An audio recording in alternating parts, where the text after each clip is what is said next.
Hey, Middle-earth role-playing fans, Roman Daisel is back. It's been a while. I've been on the East Coast for a week. Went to Halifax, drove out to PEI over the Confederation Bridge. It's pretty cool. And off to Cavendish. For those who don't know, Cavendish is the home of Anne of Green Gables, which is not a bad book. Better than Little House on the Prairie if you get through all the girl chatter. But anyway, PEI is a beautiful, beautiful province. So it was a good trip all in all. But anyway, let's get on with this. So right now we're going to be looking at Raiders of Cardolan. 8108 of the series. It's a ready-to-run adventure. This came out in 1988. I believe I got this from Endless Adventure. Paid like $10 for it, maybe.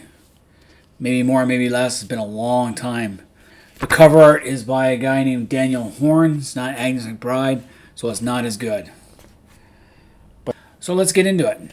Alright, so back down to the board we go. We got nothing on the inside cover, and just the table of contents. The guidelines, handling play, conversion chart, player characters. They give you a choice of 18 like every other book. Whether you use them or not, it's up to you. And finally, we get the introduction to the Black Capes. So this is the second of the Eryn Vorn adventure, ready to run adventures. When I played with a group of friends, we played this module. We went from the Assassins of Dol Amroth. We left Dol Amroth on a ship that we booked, and we chased an Umbarean warship that's the one in this book, all the way up to the Eryn Vorn as part of the adventure. So it gives you an introduction to the Eryn Vorn. It talks about the Beffrean of the Rastvorn. The Rastvorn is the Dark Cape. The Eryn Vorn is the Dark Forest. And the Beffrean are Druidain, or Drogu, or Wozes of the First Age who fell into evil. So they became evil and worshipped Morgoth. And after the First Age, they retreated into the Eryn Vorn and are hiding. They welcome all intruders with poison javelins and blowguns. However, one of their young oracles of great power, Cheryl, has had dreams of some forthcoming danger that threatens their very existence, and only the cooperation with outsiders can help them. So she has been steadily gaining power and has united several of the scattered stone villages that exist in the Eryn Vorn. So she's going to aid the false Cennaigh, who's the pretender to the throne of Sarralainn, which is one of the splinter kingdoms of Cardolan. Then you got the Ibanites, the last of the Petty Dwarves. So Ibn is the son of Mim from the First Age, that Turin Turambar befriended when he was with the Outlaws, and Mim betrayed Turin Turambar to the forces of Morgoth in exchange for his life. The Outlaws had killed his son Kim. So when Turin Turambar slew the dragon that had sacked Nargothrond, Mim crept into the ruins of the halls and was playing with the treasure. Ibn saw the writing on the wall, gathered up some treasure, said goodbye to his father, and headed off east to his mother's kin. And then he persuaded half of them to go to travel into the Rhydor to the Eryn Vorn. The other half went to Rudar. So the Ibanites are the last survivors of this colony of Ibn and are on the brink of extinction. Then you got what they call the Jal Wire. I can't pronounce that name. There are a clan of true Wozes who have fallen into evil ways, and the mysterious Medbin, a forest folk among closely related to the Rhydorians. Most people arrive via shipwreck, so there's a lot of shipwreck survivors in the forest too. And then finally, this early summer, a palantrist out of Umbar, crewed with highly professional privateers, came down in a ship called the Bloody Dawn. And in my group, we were the ones that drove this Umbarian ship into the Eryn Vorn. So then we got the plot. The plot is the Witch King needs help. The orcs haven't rebuilt yet from their defeat two and a half centuries ago during the 1409 invasion, though it did secure the destruction of Cardolan as a political entity. But now the Witch King wants to complete the destruction of the principalities of Cardolan and attack Arthedain from the south.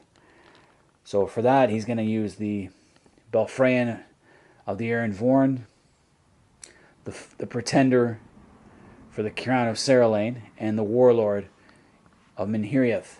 But that plan's not really doing well, And so the Umbarians have brought some magic stones, some certain kind of stones that with certain rites can help raise the dead of the Petty Dwarves. Totally a merp creation. So next up we get Carrickfergus, which is a little port town on the eastern side of the Eryn Vorn. And it's a pretty small town, not much there. This is when we played, this is where our boat landed. The Umbarean boats landed on the western shores. And the master of Carrickfergus, Cospatrick, which is the name of the Earls of Dunbar during the reign of Alexander the First to the Third in Scotland, was always the Cospatrick was their name because they were related to royalty, related to Malcolm the Third and the Venerable Duncan, I believe. So that's something they're taking that name from. So Cospatrick has been bribed by the false Cennaigh not to notice anything going on, but he'll sell out for a lot of money. So no problem there. Then it gives you a description of Carrickfergus. It's got a wharf, the bailey with a small tower, the wall, which is like unmortared stone wall, averaging about 5 feet high, with small bastions, so it's ill maintained. The north road leading to Malart and eventually to Umbarean. So the other Woes of the Blackwood, that's where that adventure starts. You once you're finished that one, you can always come down to this. A wooden tower, which is the cornerstone of the town defenses, serves as a barn. East road to Siduri, the Long Traveler's Rest, which is a rather expensive inn. South end, you got warehouses, market, Goose Rocks Beach, which is where the fishermen usually hang out. Fishers District, Goose Rocks Bay, the huts of local farmers, and the Tides, a surprisingly inexpensive inn. And Huar is a spy for virtually everyone interested in the region, so you can get some information from him, but he will also get information from you.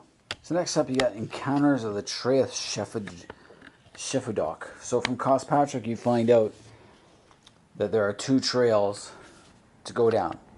One will lead you through the swamps, where you'll find muleps, and the other will take you down a path where there's horns, lions, bears, and hordes of poisonous flying frogs. So there's lots of dangerous things when you're going down these trails. There's also a possibility of taking a ship, but that would bring you back into conflict with the Umbarians. The group I was with, we took our ship. Our ship was damaged in the fight, and we couldn't. It was in for repair, so we decided to go by land, which is kind of a mistake at times. So you got to meet the Beffrean. So the Beffrean will ambush you with poison arrows 5 miles out from the village, from Carrickfergus. Even though Cospatrick tells you, oh yeah, they're friendly, they won't hurt you. They're gonna ambush you, and if possible, they're gonna capture a couple of you.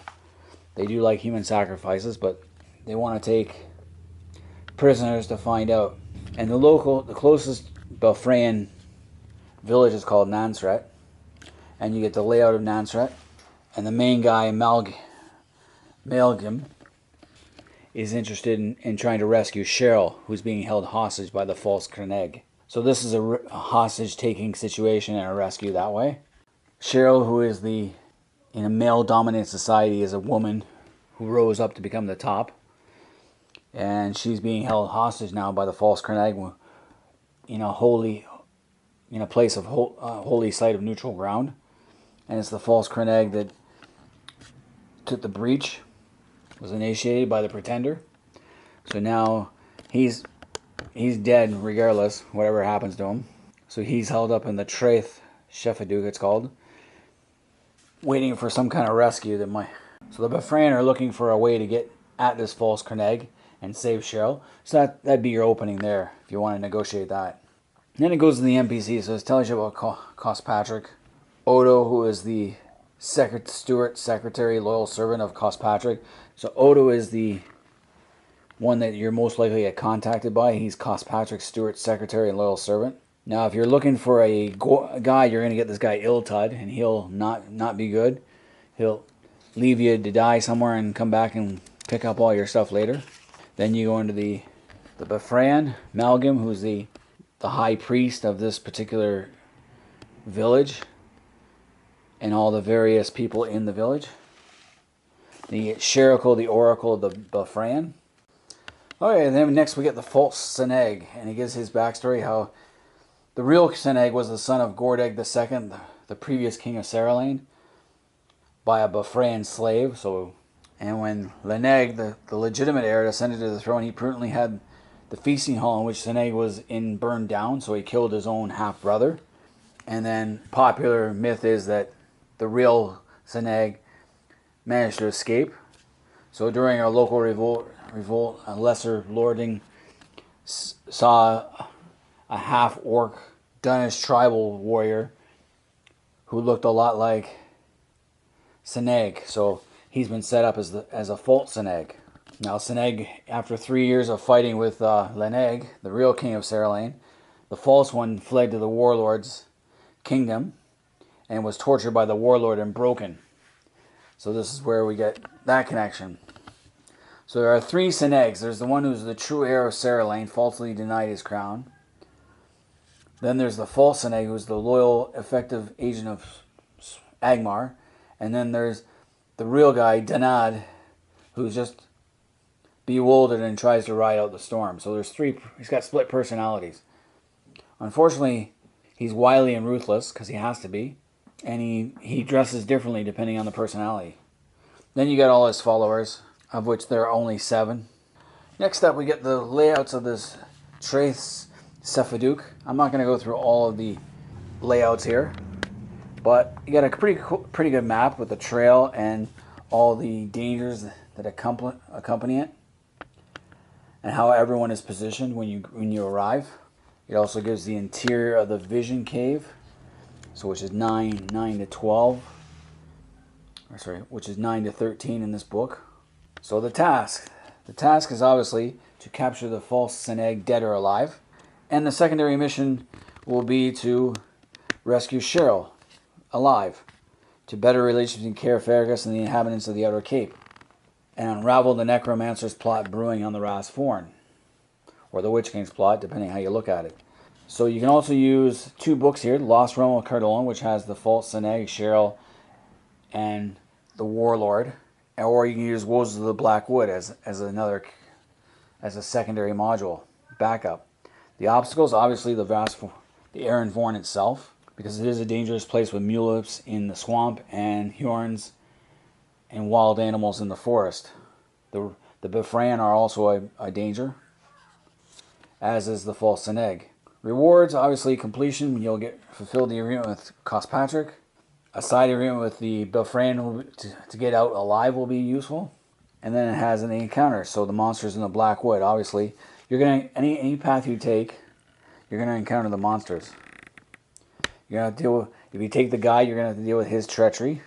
You're gonna have to deal with a Beffrean ambush, the Watchers and the Long T, the Bowmen and the Quoits, which are in that special place, the bodyguards of the false Cennaigh, and the false Cennaigh himself. So, as well as Cheryl and her lone bodyguard. Now the possibility is, rather than have her rescued, so the false Cennaigh and his 3 personalities under his real Dunnet may kill her, Cennaigh will not kill her, and the false Cennaigh definitely will kill her. So you gotta definitely rescue her before the false Cennaigh decides on his true self, what personality he has in mind. So that's the first adventure, in a nutshell. It's actually a really good one.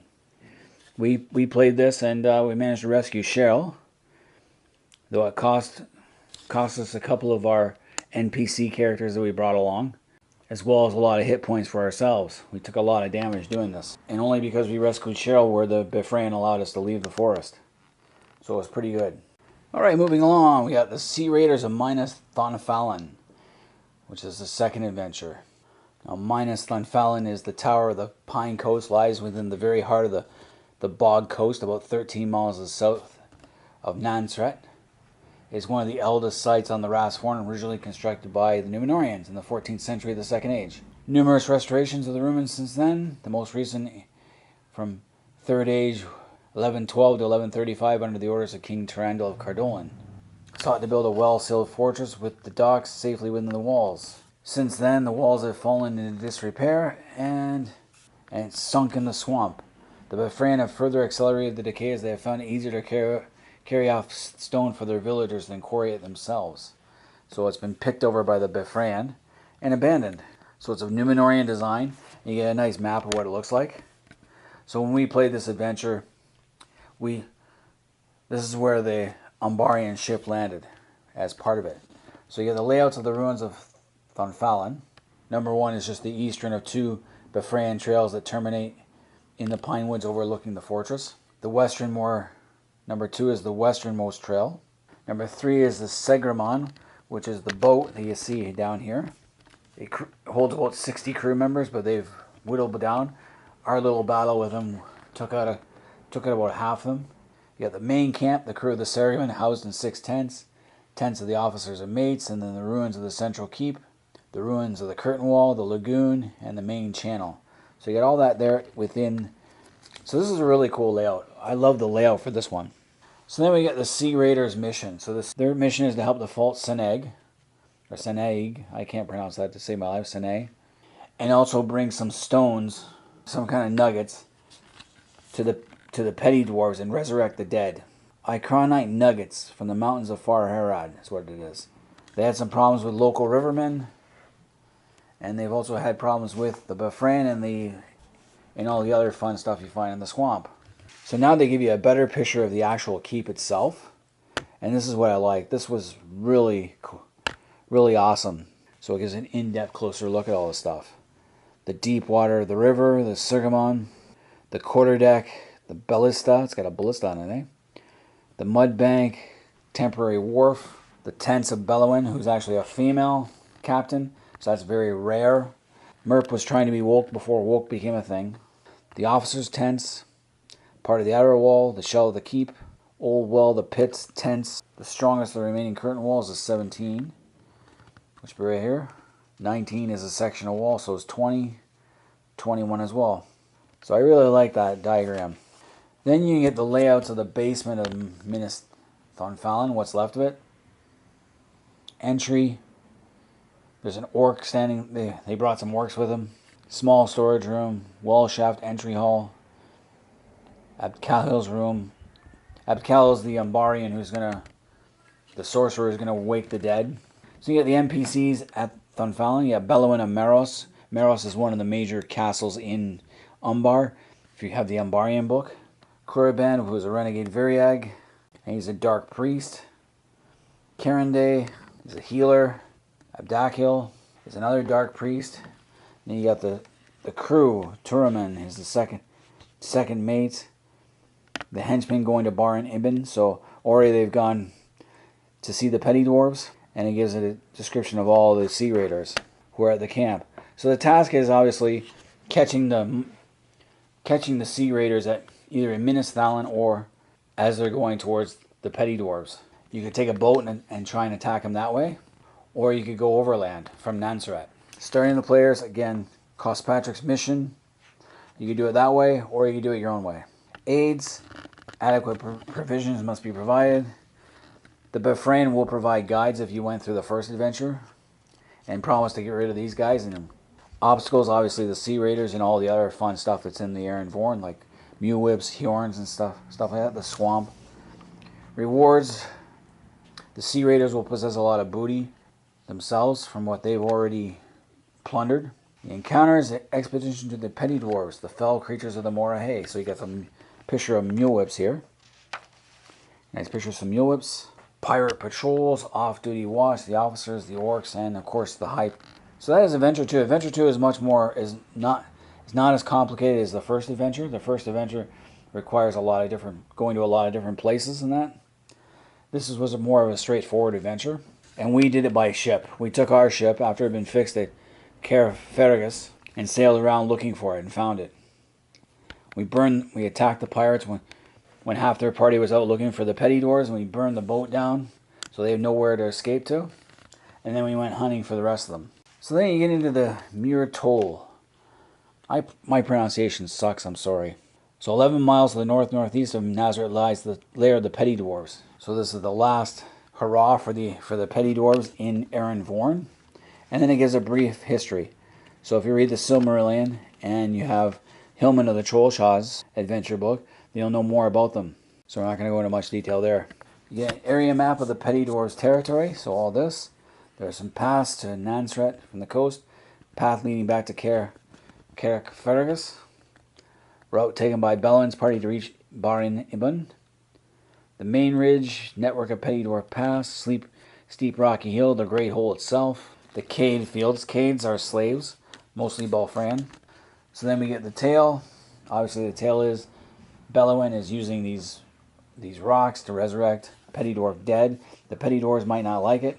Now the Petty Dwarves are a small clan. They're divided into 3 quarrelsome clans. Currently the clans are arguing over what to do with a jewel called the Elinbun, the Star of Inbin, the last and greatest of the enchanted elven jewels they possess, that Ibn took from Nargothrond. The matriarch of the clan and the last surviving female wants the largest jewel to be left in Ibn's tomb, because she is the closest descendant. Zedek, the patriarch of the largest but normally least influential clan, want to unleash the power of the element to cut new tunnels and speed the work for their own tombs, because they want to be buried in stone. But Roddy, the leader of the last clan and the most responsible for the management of the Cades and outside work, they are the most powerful faction, but they are subdivided into cliques. They want to use the element to destroy the Cades in a memorial to their passing. Another wishes it used as a weapon to acquire new women. And they want the jewel to be converted into a life extension in the hope that something will come up later. So NPCs, you get the Sea Raiders, obviously. You go back to the other adventure. Harneckle, the last female and eldest of the remaining Petty Dwarves. She's starting to get senile. She's that old. She controls a device that can convert the element into a weapon. You get Zedek, who is, again, a long-lived Petty Dwarf and one of the miners. Roddy is more of the leader of the 3rd clique, and he is more of the strong guy. Then you got the Harneckle's clan of 7 members, Zedek's clan of 13 members, and Roddy's clan of 10 warriors and scouts. The Cades were slaves, and the way they control them is pretty grotesque. Alright, so now they have the layouts of the Bar and Ibn, and they have a little map here of all the different entrances to it. One is a low stone wall that encloses some fields. They have some storehouses outside, large wooden derrick, some shrubbery, the great pit itself, entrance to the cave, to the slave caves, and entrance to the storage caves, entrance to the old tombs, small cave, entrance to the halls of the Bar and Ibn, and a large ledge. So there's lots of various ways to get in there after you climb up. And the Cardolan proper, which is the actual hillock itself. And then you have the cave caves, and it gives all the various rooms in that, and the halls. You can use this layout in any kind of dwarven or underground cave system, even an orcish one if you wanted to. So 12 is the hall to the new tombs. 13 is the completed sections. 14 is a corridor which each niche in the wall contains the neatly stacked remains of a dwarf. 15 are slightly bigger, and they contain 2 to 3 skeletons, those of past leaders and their kin. 17 is again new tomb corridors, and so on. So the Petty Dwarves are trying to finish off the tombs for the last members of their kin. So the last Petty Dwarf will probably just lay down before he dies, and after burying everyone else, he'll just lay down in his crypt and wait to die. So next up we got the halls of the Petty Dwarves, and these are pretty awesome maps, I think. We have various rooms. All the Ibn's crypt is 11. It's pretty well trapped, and they will definitely fight hard to make sure he's not disturbed. And it's got the various chambers, dining halls, large chambers, the old throne room, a great hall, old forge. Then you have the Cardolan, which is at the very top. And number 5, the large rock has been carved out to mount the Ellen Ibn as a weapon. Is expected to emit about a level 150 10 times range, 100 radius, 100 damage fireball. That's pretty big. 8 is the chief lookout position. 9 are bonfires against Hjorns, things like that. Then we got Bellowen's camp, so if you want to hunt her down, this is where you go to try and get her before she completes her task, because you don't want her to meet up with any undead dwarves. So obviously the task is going to the halls of the Petty Dwarves, getting rid of Bellowen, and trying not to disturb the Petty Dwarves so much. You could try and take on the Petty Dwarves and get a lot of treasure, maybe. So starting the players, taking out the raiders at minus Thunfallen, you can go in from there, or you can go in from Nanseret. Aids, obstacles. Obviously, Bellowin's party and the Petty Dwarves are the obstacles, as well as the natural features. Rewards. Be a lot of rewards in this one. Encounters with Bellowin's expedition, and then encounters with Harneckle and her attendants. The NPC table for this one. Other encounters include the Defenders of the Caves, Defenders of the Front Door, Defenders of the Back Door, other Petty Dwarves in the halls, the caves themselves, the undead. Supposedly the Shade of Ibn is the only naturally occurring undead at the bar in Ibn. I highly doubt that. He was not the type to want that, but this is ice. You got an encounter table, a beast table, and finally a regional map of the whole place. So 3 is minus Thunfallen. So when we did this adventure, we fought the Umbarean ship in this bay, and it went into the bog swamp, the Bog Coast.